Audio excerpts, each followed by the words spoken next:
Zombie Apocalypse.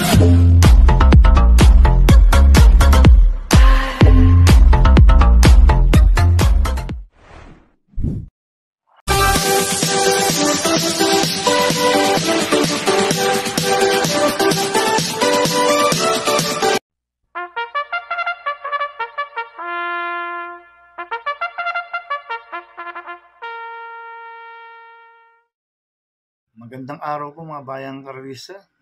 Ngayon po ay araw ng Biyernes, January 12, 2024. Karera po ng Metro Turf, Malbar, Batangas. Meron po tayong 8 karera sa araw na ito. Nandito naman po yung lingkod, Drunken Master Wangbu, a.k.a. Elo Atubudoy, para magbigay ng giya at analysis sa inyo mga bayang karista. Mga bayang karista, ang start po ng karera rin ay 5 p.m. At bago po ako magsimula magbigay ng giya at analysis, huwag pong kalimutan, subscribe, like, and share YouTube channel ko po. Siyempre, huwag din pong kalimutan i-click yung notification bell ko para updated po kayo sa mga bagong videos ko. Mga bayang karista, pinalulungot kong balita na si Jackie Francis A. Tuason, rest in peace na po, kaya condolence po sa family po ni Jackie Francis A. Tuason. At shoutout po sa mga boss ko, kay Boss Manuel Chua, sa Mercedes Stable, kila Congressman Edward Maceda, kay Boss Oliver Maceda, at kay Boss Maki Maceda, shoutout po. At shoutout rin po sa mga taga Victorious OTV. Yung teller po niyan si Jasper Aventurado, at kay Cosa Manuelito Vicoco de la Puente, at kay Sir Ralph Pariña. Shoutout sa inyo. Kaya mag-start po ako sa pagbibigay ng giya at analysis. Race 1, first pick 5 covers race 1 to 5. May 10 kabayong tatakbo. 3-year-old and above maiden race sa distance 1,400 meters. First choice ko po dito, number 6, Art Seb, na sasakay Joel Ciego. Last run po nito noong December 17. Pang-5 kila Every Sweat Counts. Sanayin sa mga stakes race po to si Art Seb. Cambio init, ibinigay na po kay Joel Ciego. Last run, JB Hernandez po sumakay dito. Kaya malaki panalo sa akin ito. Kaya siya po first choice ko. Second choice ko po number 3, Beltuna, na sasakay ni Kelvin Abobo. Last run po nito noong December 20. Segundo po siya kay 14 de Oktubre, si Beltuna. Kaya may panalo sa akin to, kaya siya po second choice ko. Kaya ang first choice ko po number 6, Art Seb. Second choice number 3, Beltuna.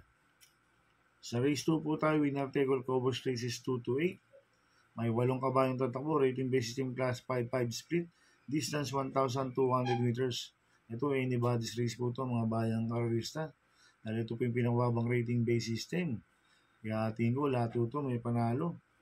Kaya ang first choice ko po dito, hindi bandera numero 2, Arigato, na sasama po ni Apprentice Jockey BJB Galleta. Last run po nito, January 5, pang-5 kila double time. Medyo mahaba lang po distansya nung last run, 1,400 meters. Ngayon, 1,200 meters. Pabor sa kanya ang distansya, kaya malaki panalo sa akin ito. Kaya siya po first choice ko. Second choice ko po, number 1, Full Payment, na sa akin Charles Reyes. Ito si Full Payment, magaling sa ganitong distansya to, 1,200 meters. At damay ni Charles Reyes to. Kaya malaki rin po manalo sa akin ito. Kaya siya po second choice ko.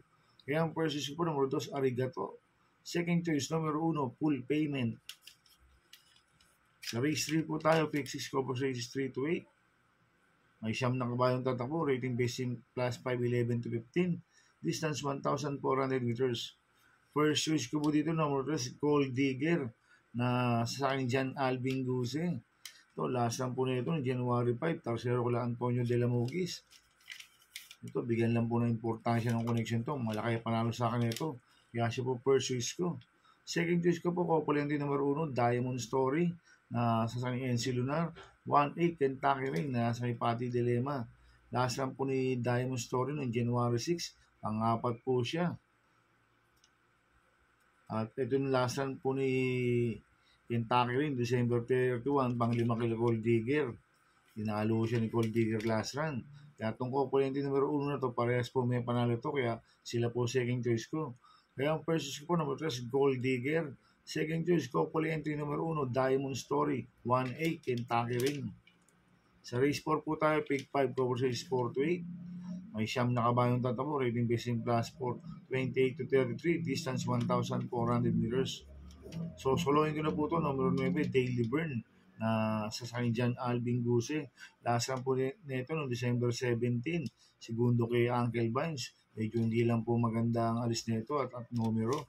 Cambio nito, binigay na po kay John Alvin Guse. Last run, si John Paul Guse po sumakay dito. Gamit ni John Alvin Guse ito. Kaya soloin ko na po ito, number 9, Daily Burn. Sa race 5 po tayo, pick 4, cover size 5 to 8. May 11 kabayong tatabo, rating based in class 4, 16 to 21, distance 1,400 meters. First choice ko po dito yung galing sa panalong numero 3, California King, na sa akin JD Pabilik. Ito, nakakailang sunod na panalo ito. Tingin ko, nasa kondisyon ng kabayo. Nanalo po yan noong December 31. Si California King, kaya malaki panalo sa akin ito. Kaya siya po first choice ko. Second choice ko po, numero 10, Agaron, na nasa kanyang AR Villegas. Ito, noong December 31, segundo po siya kay California King, si Agaron. Kaya may panalo sa akin to. Kaya siya po second choice ko. Lalagyan ko po third choice sa pandiado, yung bumaba po ng rating base system. Numero 4, Electrify, na sa akin Jericho Serrano. Ito, magandang diado to si Electrify. Dahil ang kupang distansya, 1,400 meters. Kaya siya po third choice ko na pandiado. Kaya ang first choice ko po, numero 3, California King. Second choice, numero 10, Agaron. Third choice sa pandiado, numero 4, Electrify. Sa race 6 po tayo. May 11 kabayong tatabo, rating based in class 5-5 split. Distance 1,400 meters. First choice ko dito yung bumaba po ng rating base system, numero 6, Namaskar, na sa akin JD Pabilik. Ito, mababa na sa laban to. Kaya malaki panalo sa akin ito. Kaya siya po first choice ko. Second choice ko po, Opulente numero 1, Blue Mist, na sa akin Noel Lunar. 1A Signature Whiskey na sa kay JD Flores. Itong si Blue Mist, bumaba po ng rating base system. At ito naman si Signature Whiskey, last ng bulit na ito noong January 3. Tarsero po siya kay Barayong. Cambio nito, binigay na po kay JD Flores. Last ng BD Polencio po sumakay dito. Kaya parehas po malaki panalo nito. Kaya sila po ang second choice ko. Kaya ang first choice ko po, number 6, Namaskar. Second choice ko, Opulente numero 1, Blue Mist 1A Signature Whiskey. Sa penultimate race number 7 na po tayo mga bayang race na. May 11 kabayang tatakbo. Rating based in class 4, 22-27. Distance 1,400 meters. So, soloin ko na po ito, number 9, Uticus, na sa akin BJB Galleta. Mabuti ngayon itong kabayo na to. Itong kabayo na to, pwedeng iuna, pwedeng isunod. Last run po nito, pinarimati pa ang layong nanalo. Kaya soloin ko na po ito, number 9, Uticus. Sa last race po tayo, sa race 8.